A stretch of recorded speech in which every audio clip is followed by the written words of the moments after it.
Yan, okay siya. Okay siya. Pwede na natin asimbolin. Okay yung direksyon ng ikot niya. Oh, hindi siya baliktad. Oh,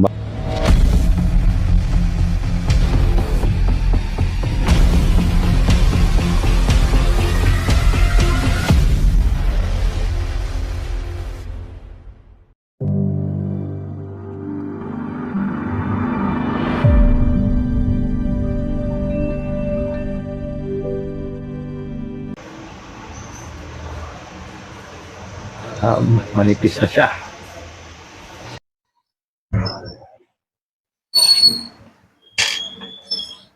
Ito sa hulihan.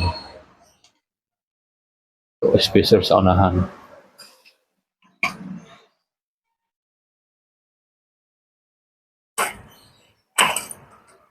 Yun, oh.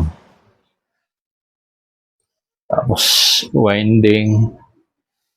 Sana hindi baliktad yung pagkakabit natin ng stator.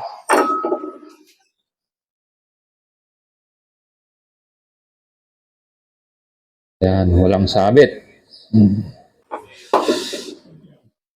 Tapos yung spacer sa likod dito. Lagyan natin yan dito. Tapos itong manipis sa unahan.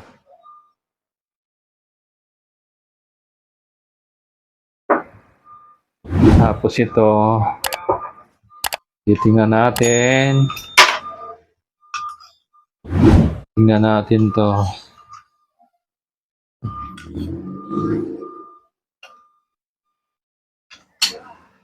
Yan, dapat hindi siya mabaliktad.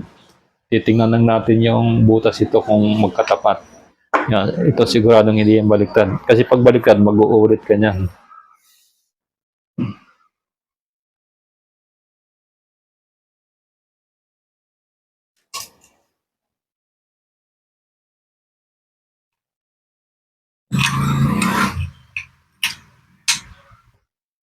Yan, eksakto na yan. Oh.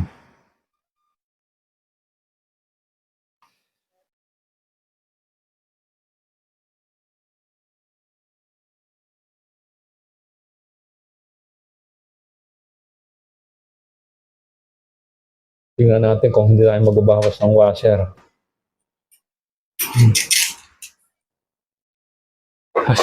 Sasaulo na natin. Ayan o.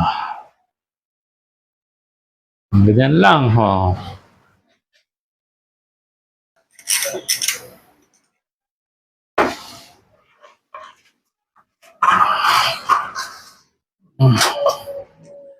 Nakakain pala kasi siya.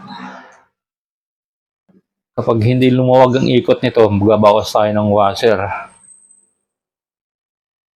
Kasi nakakaroon ng diferensya doon sa stator.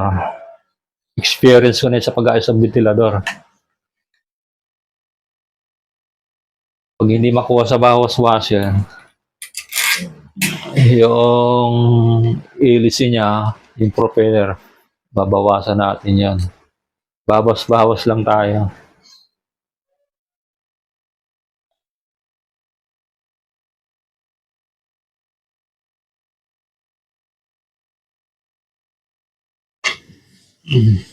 Iwagan natin ng kaunti para makuha natin yung alignment.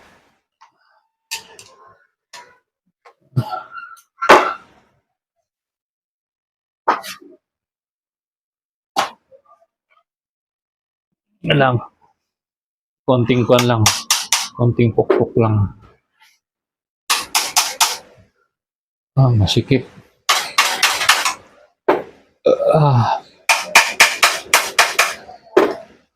Wala din natin makuha yung alignment, masikip. Masikip siya. Sobra sa washer.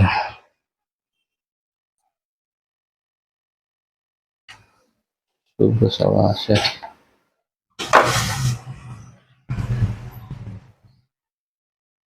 Yan, pag ganyan. Dapat pag hinila mo yan, dapat abante atras yan. Tulad nito, hindi siya makaabante atras. Ibig sabihin, masikip.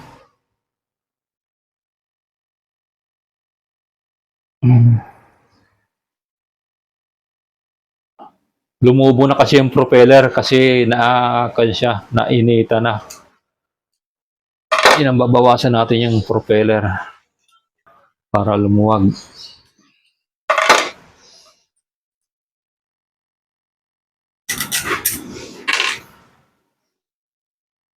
Masikip. Hindi maka-atras abante. Kinahanglan kasi yan mag-atras abante kahit kaunti lang.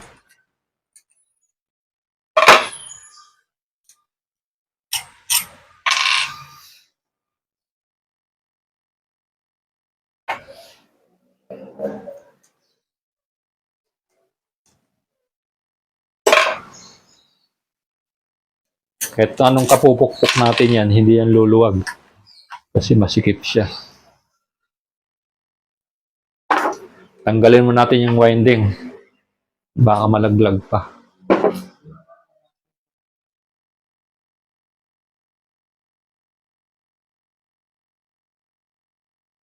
Ang problema kasi yan, na-disforma na yung dulo nito. Umangat na.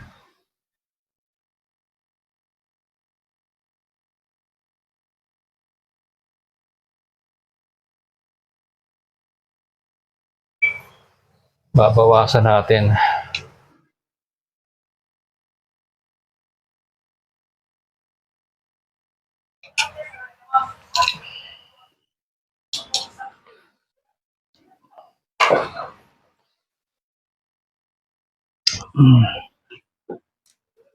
Ayun o, natunaw na kasi to. Bawasan natin yan para lumuwag.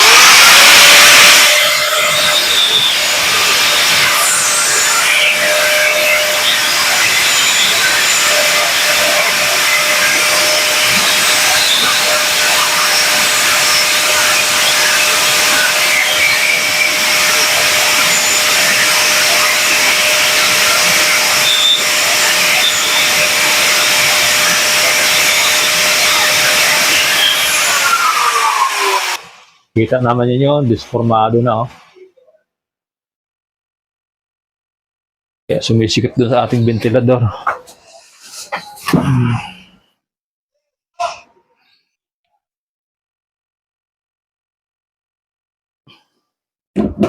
Medyo mahirap nga lang itong sa uli. Masikip.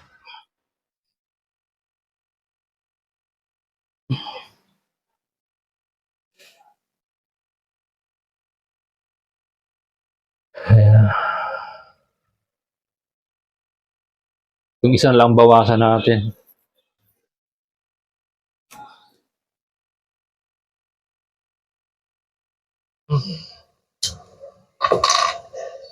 Ito, natunaw na. Iga-grind din natin to.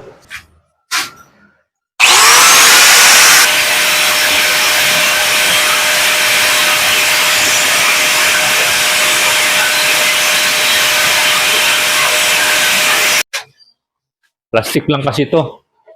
Kaya madaling matunaw. Ito.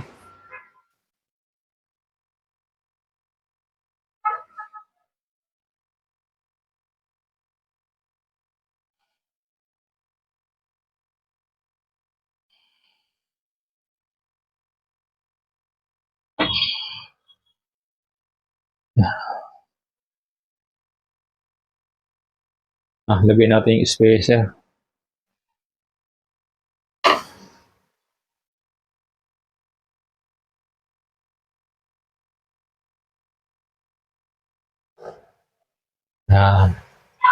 Napaka-important na rin spacer yan para hindi nagkakaskasan yung ganya.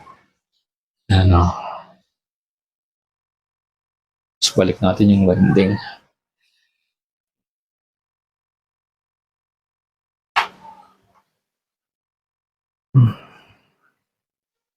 Yan. Safe yan. Hindi yan basta-basta malalagyan. Yung spacer natin.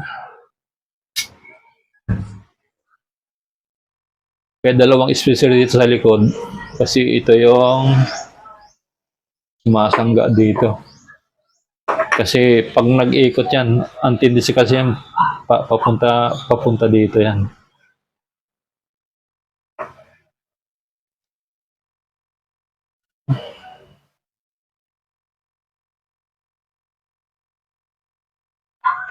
Yan.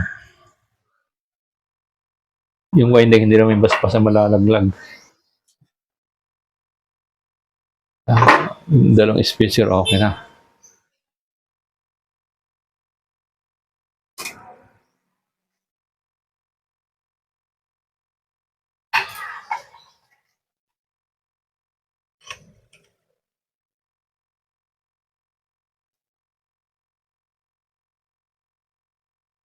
Oh, at least naglalaro siya. Atras abante. Kapag hindi kasi naglaro yan, hindi mo mapapalambot yan.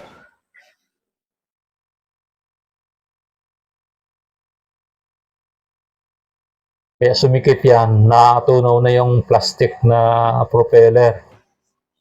Yan yung pampalamig doon sa winding. Itong winding, pinapaypayan ng dalawang propeller na plastic.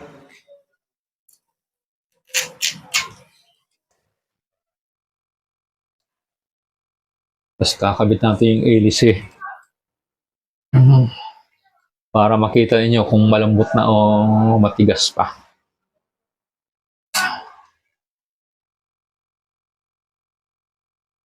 Ayan o, ganda. Higpitan lang natin. Ayan o. Di ba? Napakadali.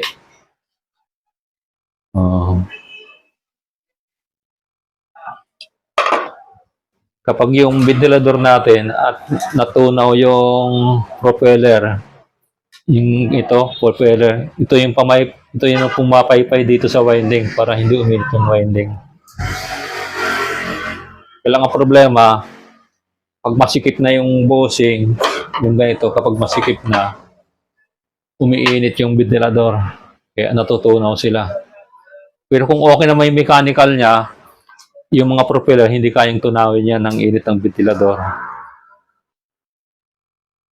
Higpitan pa natin.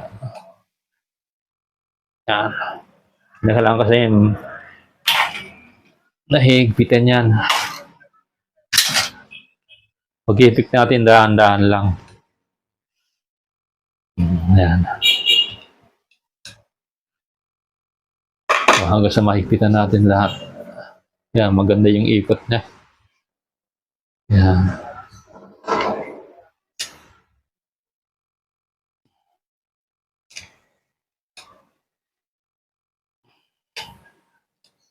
Pag sobrang higpit naman niya, mabibilog yung tornilyo mo. Yung okay lang na mahigpitan lang. Okay na. Yan.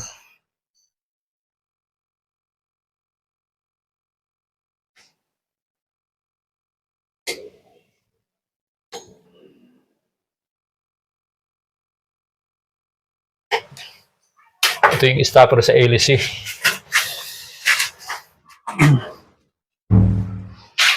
Kabit natin yung hélice.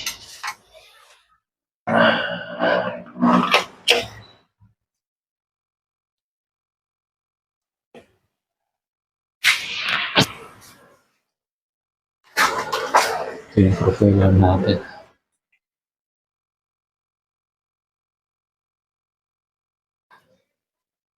Okay naman siya. Gagawin natin, titesting natin kung okay siya. Ito yung kanyang capacitor. Hindi na tayo mahihirapan sa paggamit ng capacitor. Kasi naka-ready na ito.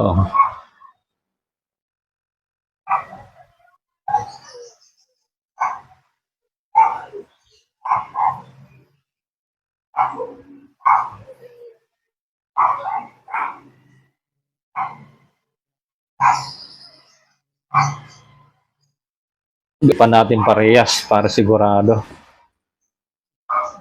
Kailangan pag gumagawa ka sa electrical, dapat ang unang muwang sinasaalang-alang yung safety. Para hindi tayo nagdidisgrasya sa kuryente.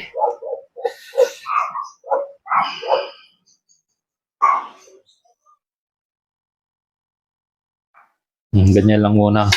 Ito yung linya niya. Check lang natin yung direksyon ng ikot ng ventilador. Kung tama yung ating ginawa. Tingnan natin kung balik pa o hindi. I-tester muna natin para sure. Ano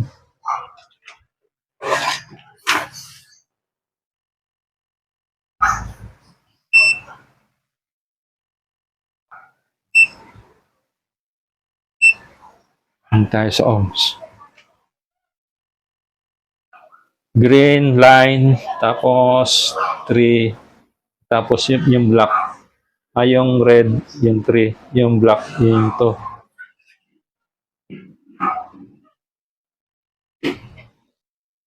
Yan, okay, safe tayo. Okay yung winding. I-check lang natin kung baliktad o hindi. Ang ikot nito.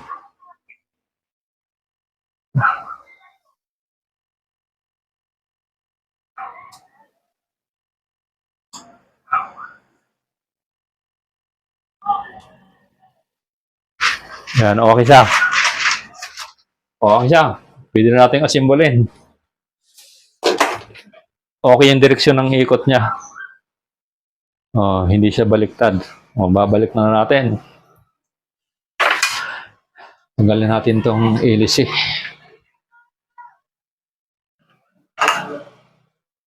Bago natin ibalik, lilinisin muna natin. Para matuwa naman yung may-ari pag binalik natin. Oh, di ba? Luminis.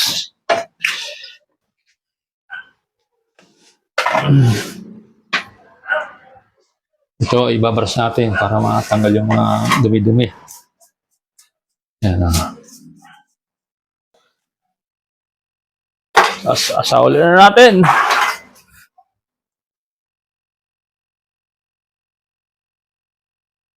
Yan yung dalawang tornilyo natin dito. Ito lang naman ang tornilyo niya. Dalawa.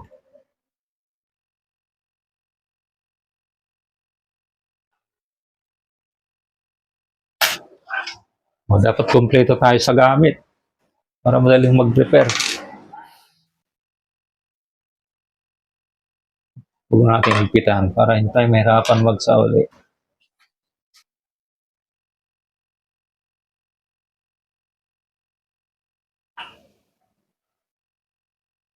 Ayan.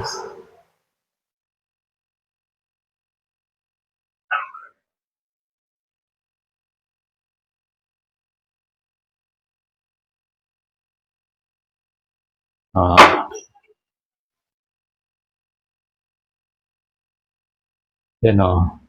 Wala siyang gagalaw-galaw. Eksaktong-eksakto lang yung binawas natin. Konti lang yung inaabante natin. Konting-konti lang. Yan o. Ayos na ayos siya. Ayos yung takip na lang.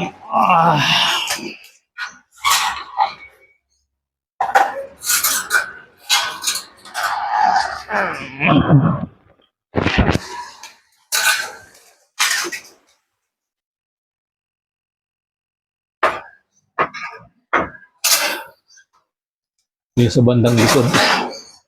Nasa ulit natin.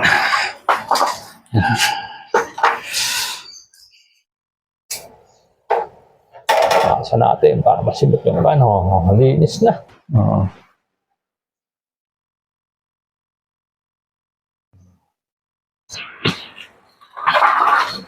May kabit na natin yung hélice.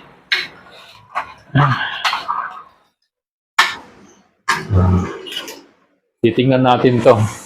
Dapat ito nasa taas.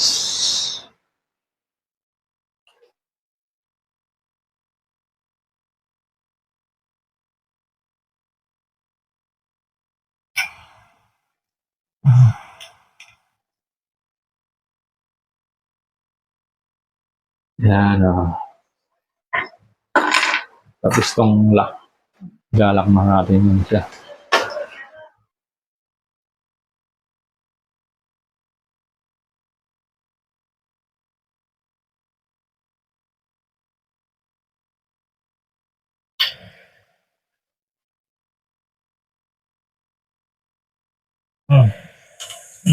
Nawala sa frame.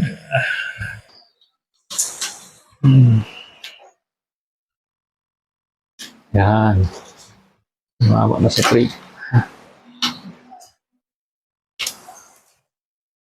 Yan. Yan, huwag mong masyadong pakahigpit baka malustred.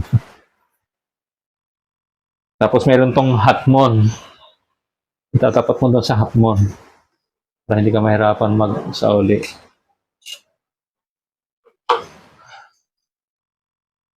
Yun. Oh.